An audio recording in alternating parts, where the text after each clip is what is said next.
Hello everyone, welcome to the new video for class 7 science. In this video we are going to start chapter 14 light. So first of all we'll understand what light is. Light earlier was considered to be a very mysterious thing. Light deals with luminous energy which causes the sensation of vision. That is, it enables us to see objects around us. Light is brightness that comes from an object producing light, which is called luminous object. For example, sun. Light comes from atoms. Atoms that produce light have either gained energy by absorbing light from another source or by being struck by other particles. It is this extra energy that causes an atom to give off light. Study of light and interaction of light and matter is known as optics. So this is what light is. Once again, light is a radiation or a form of energy that our eyes can detect. Light enables us to view our surroundings. Light travels from one place to another, always in a straight line. So students, if no light, then we will not be able to see the things around us. Light is giving us the sensation of vision. Now let us deal with some of the properties of light. First of all, shadow formation. We have already studied shadow formation in class 6. So, the straight rays of light passing the edges of non-transparent body leaves a sharp shadow of that body in the way of light. And of course, this property is possible because light travels in a straight line. So, if an opaque object will be present in the pathway of the light, so a shadow will be casted. Next, rectilinear propagation of light. Again, you already have studied this in class 6 also. What is rectilinear propagation? Light always travels in straight lines and that too very fast. This property of light is only known as rectilinear propagation of light. Next we have reflection of light. So when light strikes smooth shining surface, it returns back into the same medium. This property of light or this phenomenon of light is known as the reflection of light. Next we have refraction. What is refraction? When light enters from one transparent medium into another, it changes its path. Here you can see that the light is moving from one medium to another. So, but both the mediums have to be transparent. Here you can see the medium is air, whereas then the light is entering into the glass. So, when light will be entering from one medium to another, there will be a bending in the pathway of the light, and this bending is only known as refraction. Now, light beams and light rays. Light always travels in straight line. Scientists therefore introduced the ray model to study the behaviors of light. Light consists of narrow rays traveling in straight lines. So, the line or the pathway of the light is known as a ray of light. Now, what is a beam of light? So, a stream of light is known as a beam of light. When many rays of light will be present together, they are known as beam of light. Now, a beam of light can be present in different ways. They can be either present in parallel form. The rays can be present either in parallel forms. They can be divergent or they can be convergent. Now, let us understand this with the help of this slide. So, we can trace the path of light from a source by drawing straight lines to join one point to another. Such lines are called light rays. As I have told you, a bundle of light rays is known as beam of light. When many such light rays will be present together forming a bundle, it is known as a beam of light. Beams of light can be parallel, divergent or convergent. So here you can see that all the light rays are traveling from one direction to the same direction. So such light rays are known as parallel beam of light.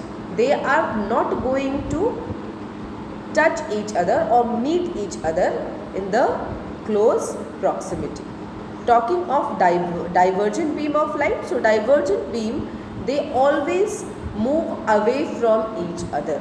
The divergent rays will be moving away from each other, whereas you can see here these are the convergent rays. So they are coming and trying to meet at a point. Such rays of light are known as convergent beam or convergent rays of light. So this is about the divergent, convergent and the parallel beam of light.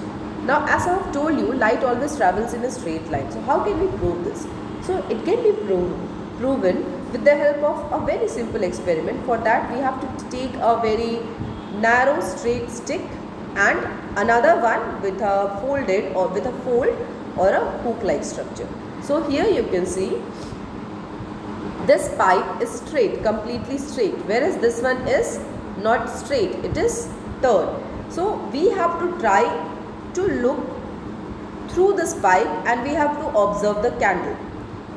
So if we try to observe with the help of the straight hose, we will be able to see the candle flame. But again, if we try to do the same thing with the help of the bent hose, the light from the candle will not be able to reach our eye. So we will not be able to see this candle flame. Why? This shows that the light rays always travels in straight line. So the light ray is unable to travel through the bent pipe or through the bent hose. So this proves that light always travels in a straight line. So since light always travels in a straight line, as I have told you earlier also, shadows have the same shape as the object blocking the light. If light would not travel in straight lines, it would go round all objects and cast no shadow. So shadows are also formed because light always travels in straight lines. Now, rays are the path and direction which light energy flows. When the light rays fall on the surface of an object, they will either be reflected, refracted or absorbed. So as we have seen, light always travels in straight line and the pathway is known as rays. So whenever light ray will be falling on any surface, there are three possibilities that can take place with the light ray. So either the light ray will be reflected, that is it will be bouncing back. It will be refracted, that is the light ray can pass through the medium, or it can be absorbed by the object. So these are the different possibilities that are possible when light ray will fall on an object. We will be talking of the first possibility, that is the bouncing back of the light when it will be striking a shiny smooth surface. So let us see what reflection of light is. So the process of sending back the light rays which falls on the surface of an object is known as reflection. The objects having polished, shining surface reflects more light than objects having unpolished, dull surface. So silver metal is a very good reflector of light. Once again, what is reflection? When light ray traveling through one medium strikes the surface of another medium, part of it is returned back in the first medium in a particular direction. Such phenomenon is called reflection of light. Simply, it is the bouncing back of the light ray when it strikes an opaque object, that too in the same medium. So students, this is about reflection. Now, what are the types of reflection? So reflection can be of two types. Regular, which is also known as specular reflection. First of all, let us see what regular reflection is. When rays of light strike the smooth shining surface, they are reflected in the same direction. It is called regular reflection. In it, at different places of surface, the values of incident angle are same. We will study this incident angle later on, so you will be able to understand this. What happens is that on a smooth polished surface, when the rays of light will be striking, all the reflected rays will be moving in same direction, and since the surface is smooth, so the angle of reflection and the angle of angle of incidence or the reflection will be same for all the incident rays. So this is regular or specular reflection. Next we have irregular or diffuse reflection. When rays of light strike rough surface, they are reflected in different directions. It is called irregular reflection.